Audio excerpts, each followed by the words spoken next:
As Kane, we have to ask, what are you doing in that cell with that woman completely corrupted by demons? Okay, so the moment they step away, I close the door, I lock it again. I take one of the soul crystals I have, and then I take it up against the scythe that I got from Ugathoa.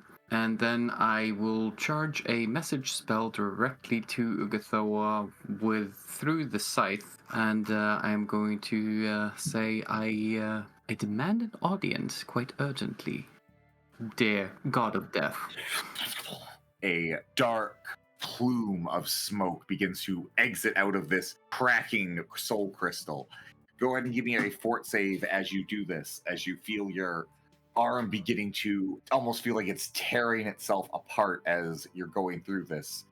You feel those tiny, like imperceptible cracks now break open to almost like 2 or 3 millimeters wide, as it now begins to push through this eerie green light through the fabric of your arms, like your cloak and all that's underneath it.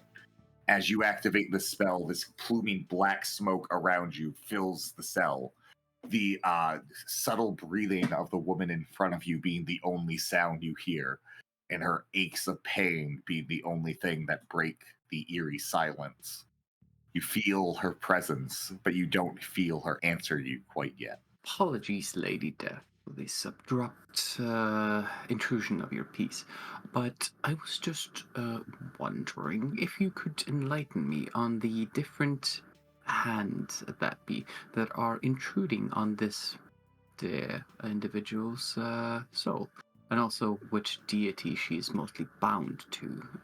Unfortunately, I have to try to rectify things here a bit. You can see the smoke around you begin to form into like this almost half ethereal visage. Go ahead and give me a sense motive as it comes through, as the visage of Urgathoa approaches you. Kane, my boy, I am, but of course, here to assist you. Let me look her over. And you can see her hand almost begins to approach the soul of this person. With your 19, she seems tired, and that this ethereal form feels less like a, oh, I'm here to step in for a message, and more the best she's capable of at the moment. I want you to imagine, Kane, while she's doing this, this woman doesn't even exist. Like, she's there in your vision, but it's almost like you're looking through her and you're seeing this like broken vase with a tiny little light glowing inside of it, with these chains of fire breaking through it on either side. Like a true psychopath, all I see is a puzzle that needs to be solved. Exactly. You don't see the person underneath. You see her rattle off the same names. Oh, this is Wadget, the goddess of rivers. I remember spending some time with her. We used to get around at least a little bit. Oh, and this is Akankar. He was an up-and-comer, trying to go after my domain when he first entered the scene. Quite interesting work with souls, though. Unbelievable, if you want to know the truth. There are very few mortals who have worked their way up to divinity as well as he has. Oh yes, he was an emperor in old days, wasn't he? Oh yes. The things he's done, absolutely stellar. Oh, Izanami. Two kindled spirits, I guess, brought together. And Ragnarvog. Yes, I know, distasteful one, a bit too chaotic. But still, great work with the entire Circle of Death. I mean, it's quite capable. With a bit of refination, it's actually quite handy. Kane, I have to ask you a question. Yes. Have you solved that curse problem of yours yet? Not yet, no. I cannot fully describe to you who this is, and she points at the golden chain. Be wary of the color yellow. Yes, I remember. This is a god that is no god. I want you to know him by this name. He is the corrupter of death. He is all of our enemies. And this poor girl is tied to him. You go ahead and give me a perception check as you watch as she repels in absolute agony as she looks longer at the golden chain. Meh. You are distracted because you yourself were enticed by the golden chain. And the longer you look at it, the more you swear you can see that there's something behind it.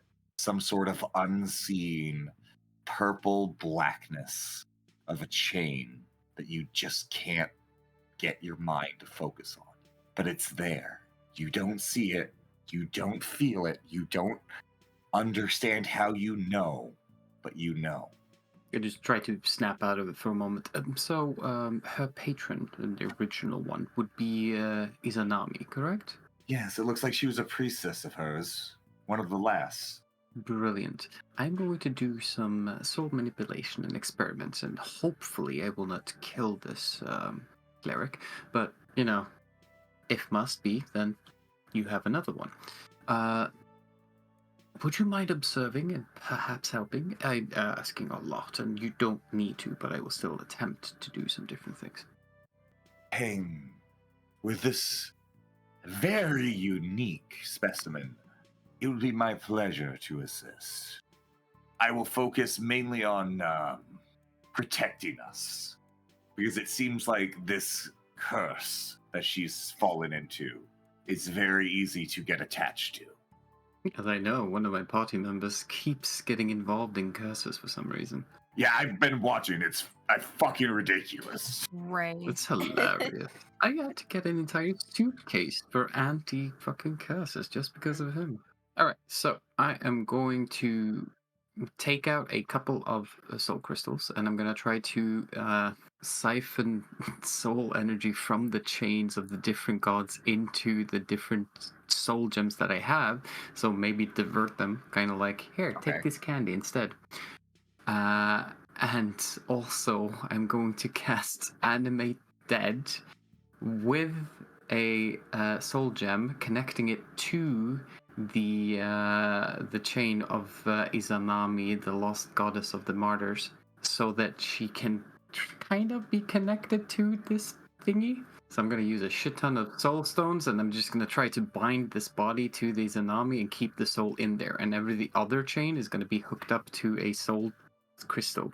I'm also going to use Bestow Curse to try to reduce any kind of strength that the different ones have. So I'm going to be casting in total as ritual, but also using spell slots. By the time that, they have all left, I will have spent then, let's see, 5 Great Soul Gems and 3 Bestow Curse plus 1 Animate Dead, and keeping 1 Create Soul Gem to try to preserve the soul of the priestess if the shit goes wrong. Oh, and by the way, for the golden chain, I'm going to use the genie. Because I still have the genie soul shard, because he was a dick, and I was like, you're more powerful than the rest, so why not? Let's just imagine it's a 3-hour-long, grueling ritual. Go ahead and give me a concentration check as you're like having these beads of sweat run down your head as you're trying meticulously to make sure that no problems happen, as you're re-guiding these chains and trying to free this woman's soul, at least tinily, partially, from the suffering that's here, just so you can get your experiment done. And you fucking nailed it. With the help of Urgathoa as your nurse in the background, you meticulously keep yourself and Urgathoa's soul energy separate from the curse that's going on around here. As you begin to do exactly like you said, guiding the chains away with the soul crystals. As you try to get all this going, you're getting to the end of the process. It has been a grueling 3-hour process, and you are just about to get to the end as you hear what sounds like a rumbling in the distance. And Urgathoa gives you a prompting. I think we're about to do it. As you see the final ends of your experiment beginning to come to fruition. What do you want to do here? Fantastic.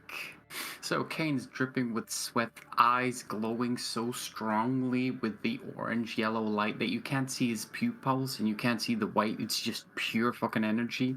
The cracks in his arms just glowing out, pouring smoke down to the floor, so it's covered with a thick black fog that just glows green slightly, like a pulsating thing just streaming up to gain. And the last thing to actually do is try to unhook the golden chain for the fucking Yellow Emperor, whatever the fuck he is. And literally just to piss off the genie, it's like, hey, fuck it. Let's see how pissy you can be. And I shake it and I shove it in and then I hook it up to the yellow one.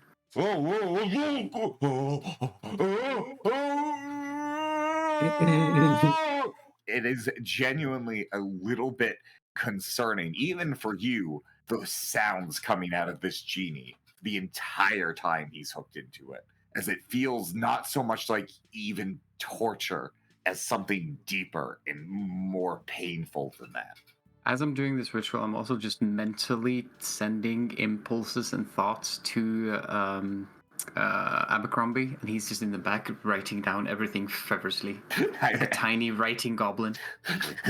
Yes, master. Genius idea. Marvelous observation. Scribbling away, getting all of your brilliant observations as you come through here.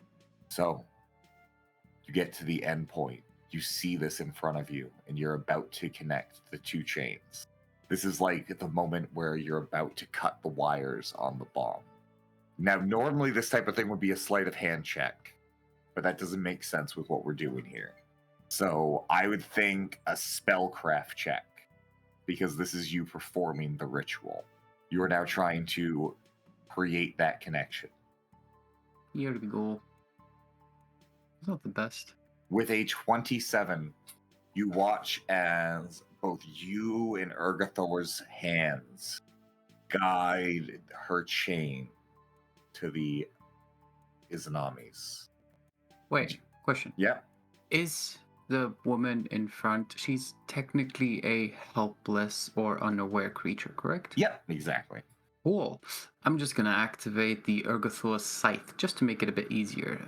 You basically, with the help of the scythe, you're able to put her in a coma, where you can see that tea light of her soul basically turn into an ember, but with the evermost tip of flame still on there. As you begin to put these two chains together, and you watch as a burst of soul energy and light erupt as these two chains begin to meld and turn into some sort of odd buckle in the middle, as you see that they have some sort of connection formed, and you watch as Urgathoa and the scythe on your back disappear for a brief moment, and the darkness in the room begins to fade, but you still feel and hold the chains in your hands. I'm going to need a concentration check, as you are now stuck holding this ritual as your two goddesses commune, and Cain is the conduit. Great. I'm the fucking waiting room. Oh, fuck. Well, it's just not that low, right? I mean, it's just two gods communing through a mortal coil, right? And I'm going to need you to take 21 points of non-lethal damage as you feel your body being overwhelmed with something it's never felt before.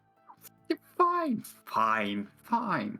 This is fine. This is fine. It's just, I'm just holding the power cord connecting two gods. Fine. I'm just a teleoperator, you know?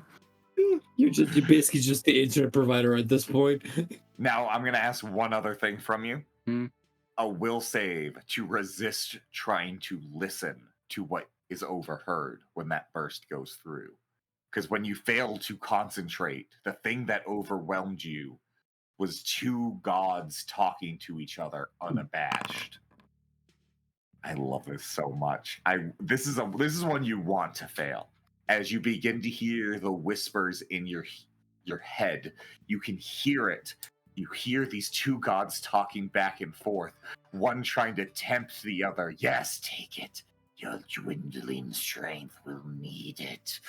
Forget the follower, take it. And you can feel a fear with Urgathoa's voice, an emotion you never thought possible, not just out of a god, but out of the god that you had so looked up to. How could you work with him? It's against everything. But you can't do this! It's not just turning your back on us, it's turning your back on and that's all you hear as the last thing goes in.